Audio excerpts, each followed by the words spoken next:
Hola chiques, ¿cómo están? Bueno, la clase de hoy vamos a trabajar lo que es la región andina, o sea, la región de las cordilleras de los Andes y los pueblos que habitaron en dicho lugar. Ya estuvimos trabajando los sumerios, que habitaban en Mesopotamia y que lograron en un desierto construir una gran civilización, y también vimos cómo los aztecas lograron en una pequeña isla pantanosa establecer la capital de su imperio.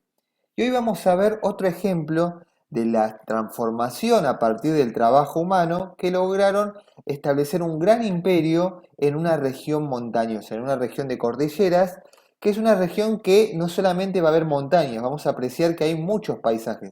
Hay selva, hay costa, hay desierto, hay también el tema de toda la altura de montaña, y lograron ahí, a partir de esos diferentes ambientes, construir una gran civilización. El pueblo que vamos a trabajar puntualmente son los incas. Pero como vemos, los incas del mundo andino son el cierre, son la conclusión, y es un pueblo que duró muy poco, fíjense que duró menos de 100 años. Y vamos a ver rasgos muy complejos e interesantes de los incas, pero esos rasgos son heredados de pueblos que habitaron antes que ellos, ¿sí? Es como una síntesis los incas de un montón de estrategias que fueron elaborando pueblos anteriores para poder adaptarse a un lugar con tantas complicaciones como es la zona de la cordillera, y a partir de todas esas estrategias pudieron lograr diferentes civilizaciones, y que la más poderosa, nos quedó el mayor registro, porque es la que va a sufrir la conquista de los europeos, es el pueblo inca. Y vamos a ver que hay diferencias entre los pueblos que habitaron previo a los incas. Vamos a ver que hay pueblos de sierra, que son los pueblos que viven se los categoriza como horizontes, cuando lograron dominar en ese tiempo los pueblos de sierra, y después vamos a tener periodos iniciales e intermedios que están logrados, articulados y dominados por pueblos de la costa, ¿sí? Vamos a ver que los horizontes son momentos de expansión, donde hay un gran poderío en una zona, y en cambio los costeros son organizaciones políticas pero que no se van a expandir. Los pueblos de sierras tienen como una característica de expandirse y conquistar. En cambio, los pueblos costeros tienen otra forma de dominio. Tienen a partir de lograr articular vía el comercio y no vía lo militar el dominio de cierta región. Ahora vamos a ver ejemplos para que se quede mejor establecido. Pero lo importante es entender esto. Vamos a ver que en el mundo andino va a haber periodos de gran influencia de zonas costeras, y después va a haber periodos de dominio político, militar, económico de pueblos de sierra. Bien, como les contaba, fíjense, la línea de tiempo pasa de un pueblo costero, después a uno de sierra, después a costeros y después de sierra, después de costeros, después de sierra. No quiere decir que desaparecen esos pueblos. Acá nos está marcando los periodos de que un pueblo tenía mucha influencia sobre los demás, ¿sí? Había otros pueblos, pero vamos a ver los más importantes, los que quedaron más registros. Tenemos el primer pueblo que se encuentra en registros, es el pueblo de Coral, que como vemos fue hace alrededor de 4000 años antes de Cristo. Bien, después tenemos el pueblo de Chavim, que es un pueblo de sierra. Después los moches, otro periodo intermedio, y ya después tenemos tenemos otros pueblos de sierra. Después los chimúes y finalmente los incas. Fíjense los pueblos de sierra y los pueblos de la costa. Fíjense que la cordillera abarca de norte a sur una gran franja de todo lo que es la región de Sudamérica, ¿sí? Pero de este a oeste es bastante angosta. Pero vamos a ver que, aunque sea muy angosta, vamos a ver que hay cambios en el relieve, porque al haber diferente altura, hay cambios en el relieve, y como hay cambios en el relieve, hay cambios en el clima, y al haber cambios en el clima, hay cambio de diferentes cultivos y alimentos que van produciendo en cada región. Y eso permite una gran variedad de recursos. Fíjense que en la costa hay una altura de hasta 500 metros. Es un clima cálido y árido. Después tenemos la región, en esta zona verde, de las yungas, que es de 500 a 2300 metros. y es también un clima cálido húmedo. Y después tenemos las zonas de la sierra, o también conocidas como Quechua, que es de 2.300 a 3.500 metros. Ya es una región con una altura importante. Y tiene un clima templado, como está más elevado. Y por último tenemos la región de Puna, el altiplano, de 3.500 metros a 5.500 metros. Es una región ya mucho más difícil para poder vivir y para poder producir alimentos. Y es un clima de montaña frío y seco. Vamos a ver que en la costa producen los alimentos característicos, van a ser la pesca y el maíz. Después tenemos en la yunga muchas frutas, mucha variedad en la selva y también el tema de la coca. La coca, ellos la utilizan por el tema de la altitud, es muy buena, ¿sí? Ellos tienen casi, en la región andina, es muy característico mascar coca, que sería como algo como hacemos acá nosotros el tema de tomar mate. En la zona de Sierra o Quechua, lo que cultivan son los tubérculos, que son un montón de batatas, papas, las más conocidas por nosotros, y también maíz. Y ya en la puna, ya cultivar algo es difícil, pero la cría de los camélidos, o sea, guanaco, llama, alpaca, vicuña, que te va a dar alimento y te va a dar también el tema del textil, es una de las formas de lograr producir algo en esa región donde cultivar es muy complicado.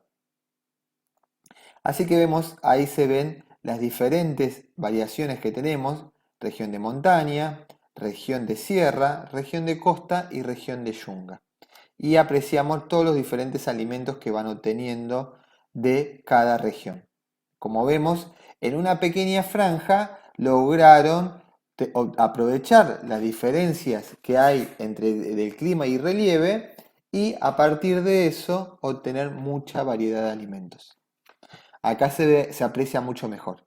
Fíjense, la zona más bajas es una zona desértica de costa.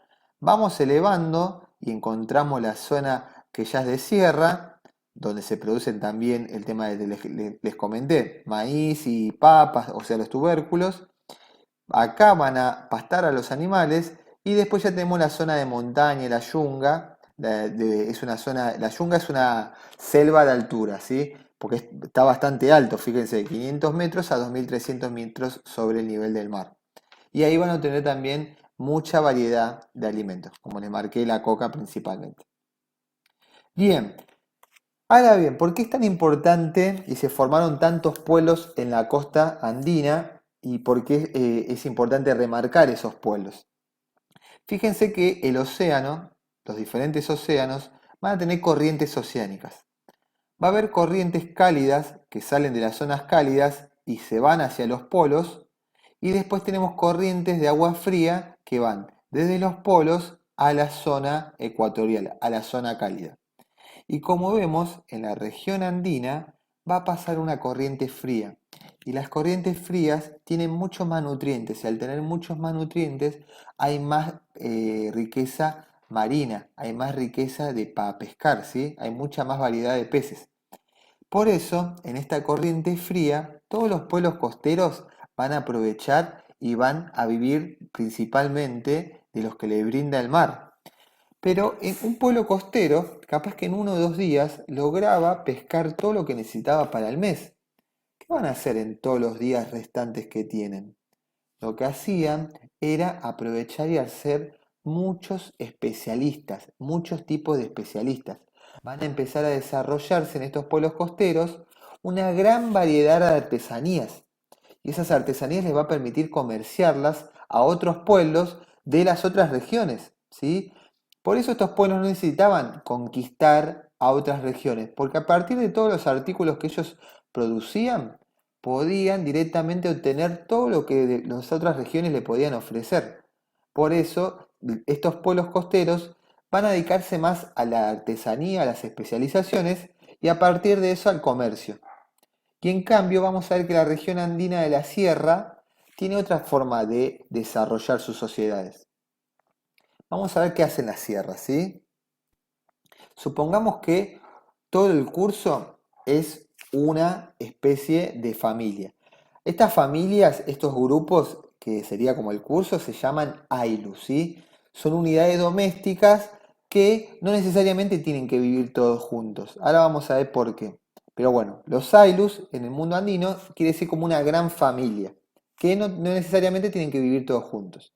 Vamos a ver por qué.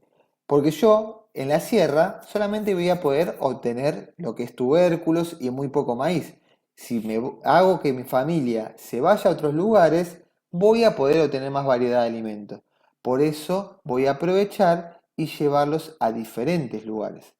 A partir de eso, por eso le decía que el Ailú, toda esta familia que era el Ailú, logró dividirse para establecer diferentes partes de la familia en los diferentes lugares y de esa manera obtener gran variedad de recursos. Y ahora van a desarrollar algo muy interesante que se desarrolla mucho en el mundo andino, que es el tema de la reciprocidad. Es ese intercambio de bienes y servicios, pero no con un fin de sacar provecho, sacar un beneficio, sino que están lográndolo para que todas las familias del Ailu logren subsistir, logren sobrevivir.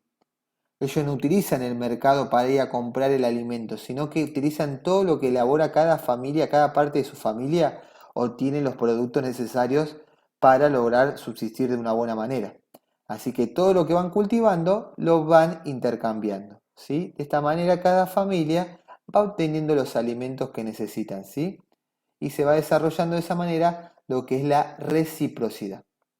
Fíjense que esta tribu fue separando, esta tribu que estaba en este lugar, fue separando a las familias, digamos, al Ailu, para lograr intercambiar de esta forma todos los productos que tienen, ¿sí? Por eso acuérdense este concepto que se llama reciprocidad.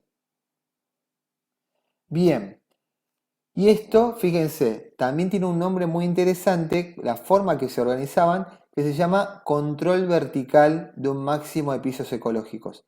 Control vertical, fíjense vertical porque se extienden por toda la región andina y van controlando en cada lugar, van estableciendo familias, esa etnia, para obtener los productos. De esa forma obtenía la gran variedad.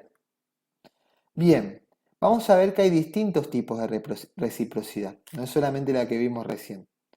Acá vimos las etnias o tribus andinas estaban organizadas mediante familias extensas, lo que les dije que se llamaba Ailus, ¿sí? Y acá se dividieron. Y de esta manera lograron cada familia obtener alimentos y de esa manera intercambiarlos. Al hacer de esta manera se llama simétrica, porque todos obtienen algo a cambio. En el mismo tiempo y forma logran recibir algo. Pero vamos a ver que hay otras formas de reciprocidad. Supongamos que les fue tan bien a este curso teniendo los alimentos que se van a extender esas familias, se van a reproducir. Y ahora va a ser mucho más difícil el tema de organizar toda la cantidad de alimentos que tienen. ¿Qué es lo que va a aparecer en este momento? Va a aparecer un líder. ¿Sí? Se va a aparecer un líder y va a ser difícil lograr mantener todavía esa reciprocidad simétrica. Porque el líder lo que va a hacer es establecer el que sea él el que organiza todas las producciones que hicieron esas familias y de vuelta él después de vuelta otorgarlo como él crea que es la mejor manera, que es la manera más funcional, más eficiente para que la etnia reciba todos los productos. Esto generó la necesidad de los Ailus de tener un líder de las familias, un curaca. Los líderes de la zona andina llaman curacas, que se va a encargar de administrar lo que produce todos los Ailus de la tribu, la etnia. Va a realizar los intercambios de una manera desigual, o sea, una reciprocidad asimétrica. Fíjense las diferentes variedades que vimos. ¿Cuál sería la simétrica y cuál sería la asimétrica? Fíjense que acá uno produce ponchos y el otro tiene maíz. Y lo que van a hacer es un intercambio común, ¿sí? Intercambian bienes, pero acá no hay ningún beneficio, digamos. Algo lo que están intercambiando es una manera de que los dos logren recibir algo a cambio en tiempo y forma. Acá lo mismo, una familia trabaja para ayudar a otra familia y luego otra familia va a ayudar trabajando también o dándole alimento a esa familia. Esas son la reciprocidad simétrica. Y vamos a ver cuando ya hay un líder que se encarga de manejar el excedente para luego él administrarlo, vamos a ver que es la asimétrica, o sea que es desigual. De esta manera, fíjense, la etnia, este Ainu se expandió y lograron varias familias de la etnia estar en diferentes lugares y obtener diferentes alimentos. Y va a pasar que estas etnias, a partir de 1438, muchas etnias fueron vencidas por el imperio inca, ¿sí? Y el inca va a continuar con la reciprocidad, porque le sirve, pero la modifica. ¿Por qué el inca, que era un curaca de su etnia y obtenía todo mediante la reciprocidad, decidió en cierto momento comenzar a conquistar otros pueblos? Y vamos a ver que es producto del culto a los muertos. Fíjense, estas son momias de los incas. Los incas no enterraban a sus muertos, los momificaban. Los momificaban y era una especie de ser de la familia que los iba a cuidar, que los iba a proteger, que les pedían consejos y estos seres eran muy importantes. Todavía algunas veces se encuentran estas momias en ciertos lugares de las montañas guardadas, pero muchas fueron destruidas cuando llegaron los españoles que tenían otra visión sobre la muerte y enterraron a a todas estas momias o directamente las quemaron. Pero para los incas era común el tema de la momificación y que esos familiares sigan vinculados con la familia, ¿sí? Sigan de una manera ayudando y protegiendo a la familia y dándole consejos. En el mundo andino las personas que mueren siguen estando con los vivos. Son glorificados y se les pide protección y se les da regalos por proteger a los vivos. Fíjense acá el tema de el culto a los muertos, como la película que hace sobre el culto a los muertos de Coco, como ese día se busca respetarlos, recordarlos, y esto en el mundo andino era todo el tiempo, ¿sí? Se lograba respetar, darle alimentos, que se protejan a los muertos. Pero bueno, el cristianismo hizo que se cambie esos patrones de cultura. Y todo el tiempo está adoración a la tierra, adoración a los elementos naturales, adoración a la Pachamama y también el tema adoración a las momias. Y va a haber una momia muy importante, que es la momia del rey, ¿sí? Del Zapa Inca. Cuando el líder inca moría, este líder, acuérdense, ellos no lo concebían como que todavía murió, sino es que se le seguía pidiendo consejos, se lo veía muy importante, ¿sí? Seguía estando ahí para ayudar, proteger y que tenga gran poder, todavía mantenía poder. Los incas también glorificaban a sus reyes muertos. Y bueno, ¿por qué los incas tuvieron la obligación de conquistar otros pueblos? Ahora vamos a ver qué pasó. ¿Por qué ocurría esto? Fíjense. El primer Zapa Inca, o sea, el rey, Pachacutec, que es este, estableció que una vez que muera los territorios que él conquistó no queden en manos del siguiente rey, sino que sigan en manos de la momia real y que cuide de sus riquezas la familia real, o sea, la panaca. Esta sería la panaca y este es el rey Pachacutec.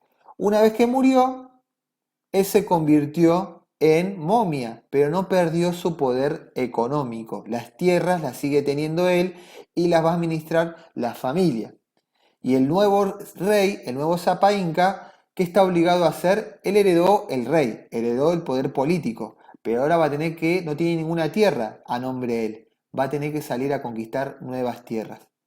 Y fíjense que todos los reyes incas que hubo estuvieron obligados a conquistar para tener sus tierras y lograr ser muy poderosos cuando se transformen en una momia real, ¿sí? Cuando ellos mueran, que sigan teniendo un montón de tierras. Por eso fíjense que en muy pocos años que vivieron los incas, en menos de 100 años, se expandieron mucho porque a partir de este culto, como habíamos visto con los aztecas, con el culto al sol, que les obligaba todo el tiempo a buscar guerreros para obtener sangre y expandirse, acá va a pasar lo mismo con los incas, pero va a ser con el culto a los muertos. Y esto se llamaba herencia partida, ya que el sucesor del rey heredaba el poder político, pero no el económico. En cambio, la panaca heredaba el poder económico. La familia real era la que se quedaba con las tierras que supuestamente las administraba en nombre de la momia. Y este nuevo rey estaba obligado a salir a buscar nuevas tierras para que cuando tenga su familia real vaya y esa familia pueda administrar sus tierras. y siempre lograr de esta manera al siguiente rey obligarlo a salir a expandirse. La herencia partida gracias al culto de los muertos fomentó la expansión incaica, ya que el nuevo rey tenía que obtener nuevos territorios para su riqueza. Y vamos a ver que la reciprocidad va a cambiar de nivel, va a pasar a formarse de otra manera, va a llamarse redistribución. Vamos a ver qué es. Como les dije, los incas vencieron a diferentes pueblos, ¿sí? A diferentes etnias. Y vamos a ver que genera un tipo de control sobre esos pueblos. El inca, una vez que derrota a una etnia, no le va a pedir el tributo típico que pedían la mayoría de los pueblos, ya que al ser los incas un pueblo serrano, o sea de la sierra, va a querer mantener la reciprocidad, aunque la va a llevar a un nivel superior. Veamos lo que hacen los incas cuando dominaban un territorio. El inca va a dividir en tres partes el territorio de la etnia derrotada. Va a estar una parte, va a la religión, al culto al sol, a todo el tema de la religión que era muy poderoso también en ese lugar. Una parte va para el Estado, que una vez que muera esa parte queda para la momia y la panaca. ¿Sí? Una vez que muera ese rey, acuérdense, el que va a heredar las tierras no es el siguiente rey, sino la familia real. Y una parte queda para la etnia derrotada. ¿Sí? Este sistema se conoce como división tripartita, porque se dividió en tres partes la tierra. El Inca hacía esa división y pedía como tributo a cada miembro de la comunidad la mitad, es decir, un turno de trabajo. Porque no, fíjense que no es que conquista un territorio y le va a pedir que produzcan en este territorio, cuando lo dominaba el Inca, no es que va a decir, bueno, ahora me vas a tener que dar todos los alimentos que vos producís acá. No, el Inca jamás te va a tocar la tierra que te dejó, que sería esta. Pero sí te va a pedir un tributo de una manera diferente, que es la mita. Es un turno de trabajo.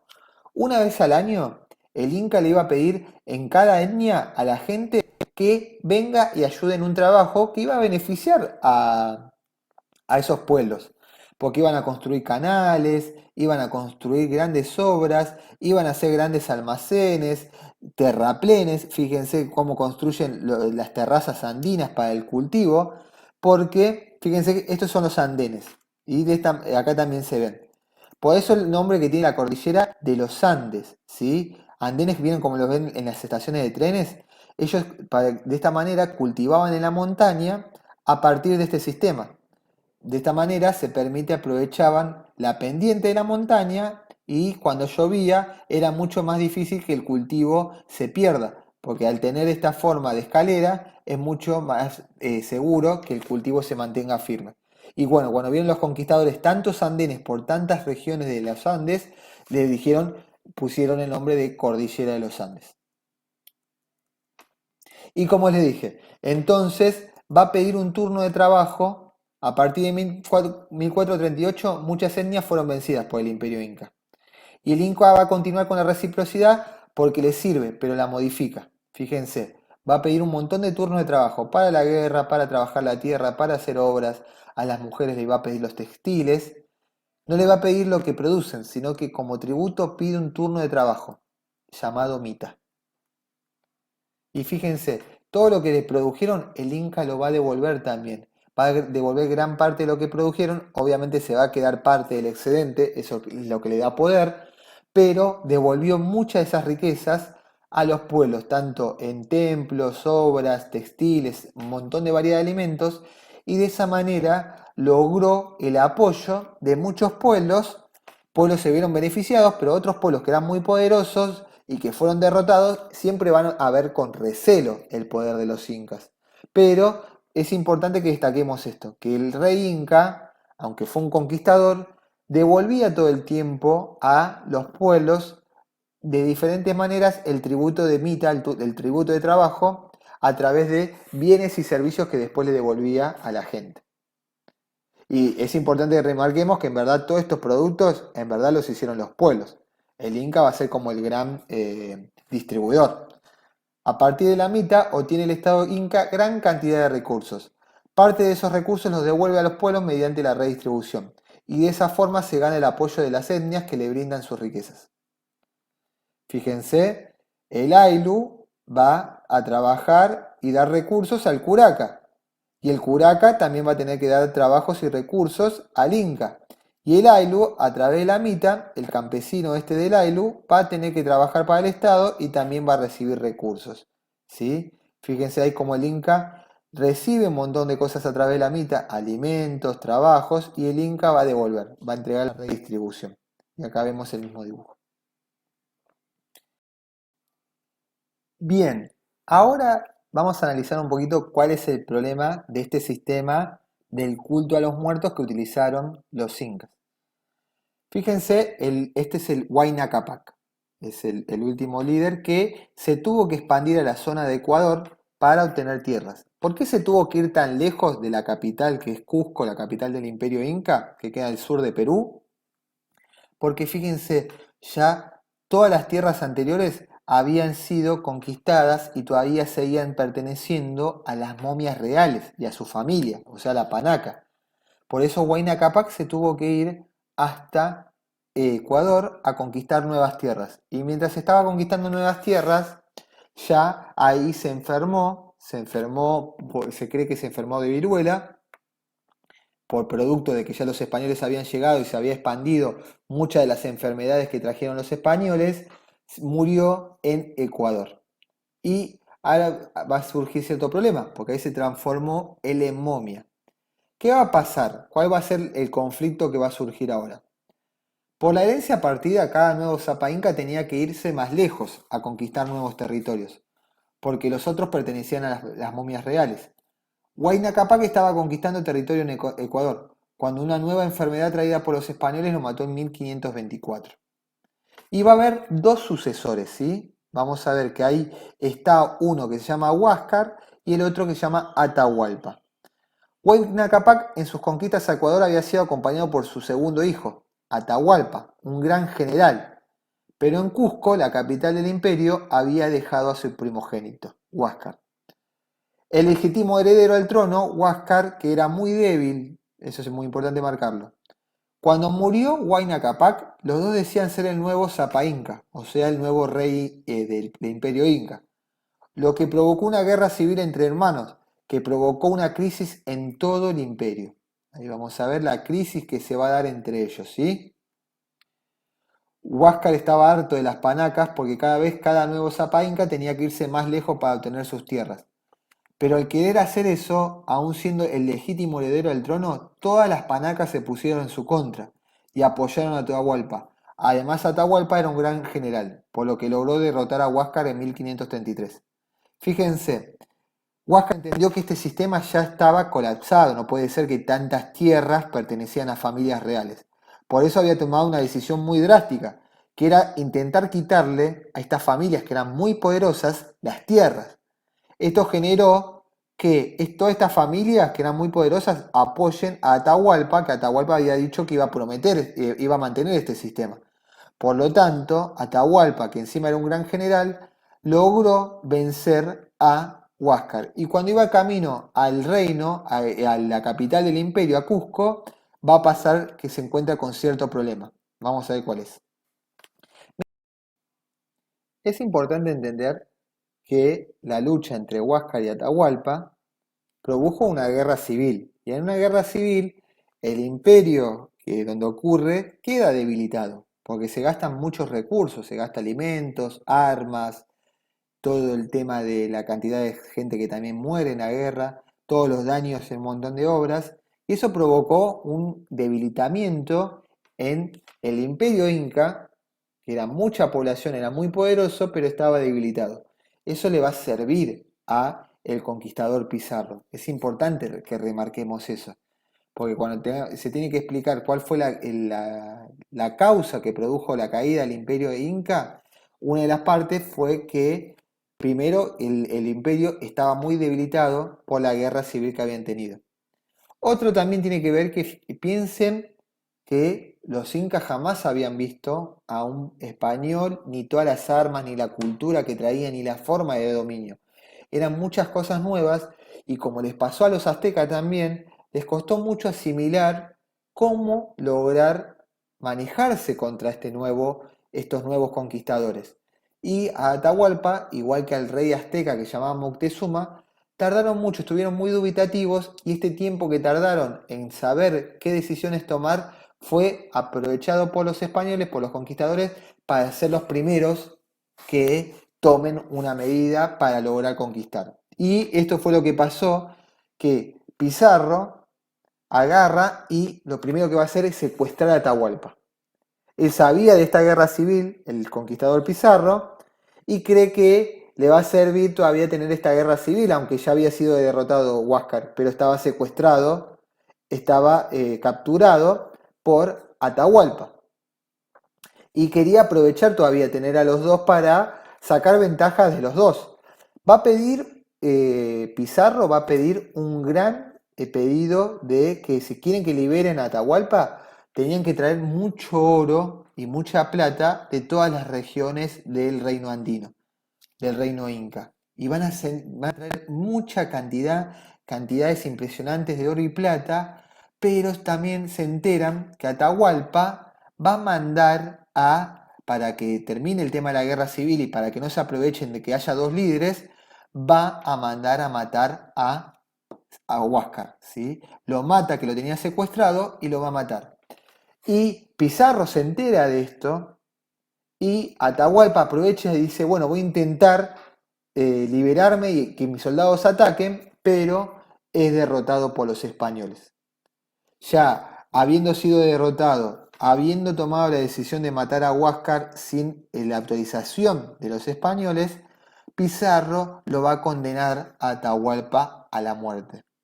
Y lo único que va a pedir Atahualpa es una cosa muy importante para la cultura inca. Acuérdense, ¿qué tendría que ser lo más importante para ellos? ¿Qué iba a pedir? Ya sabían que le iban a matar, pero pidió algo con el tema vinculado a la muerte, que lo dejen momificado, que una vez muerto ni lo quemen ni lo entierren, porque él tenía que ser una momia, como habían sido sus antepasados. Pero Pizarro tenía que demostrar su poder, así que lo quemó adelante de todos que se enteren. Para demostrar su poder, Pizarro lo quemó en la hoguera, reduciendo las cenizas. Y de esa manera caía el imperio inca en 1533. O sea que es un imperio que duró muy poco tiempo, que logró a partir de la reciprocidad y la redistribución tener un gran poder, pero ese poder que se lo dio expandirse gracias al culto de los muertos también provocó la crisis del imperio y esto fue aprovechado por los conquistadores españoles. ¿Cuál va a ser la actividad de cierre del año? Ustedes van a tener que hacer, a partir de los últimos tres pueblos que vimos, un cuadro comparativo de esos tres pueblos. Vamos a trabajar aztecas, incas y sumerios. Me van a tener que decir la ubicación de cada uno de esos imperios, el periodo que duró esa civilización, las obras que realizaron en cada uno de esos lugares, la forma de producción y qué alimentos obtenían. Y la división de la sociedad, cómo estaba dividido, qué clases eran las que habían y la religión, qué tipo de cultos tenían. Esta tarea me la tienen que mandar antes del 20 de noviembre, ¿sí? Es muy importante que me la manden antes de esa fecha. Muy bien, espero que les haya gustado la clase y que puedan disfrutarla tanto como yo en el momento de hacerla. Bueno, muchas gracias. Cualquier duda ya saben por qué medios me pueden consultar. Saludos.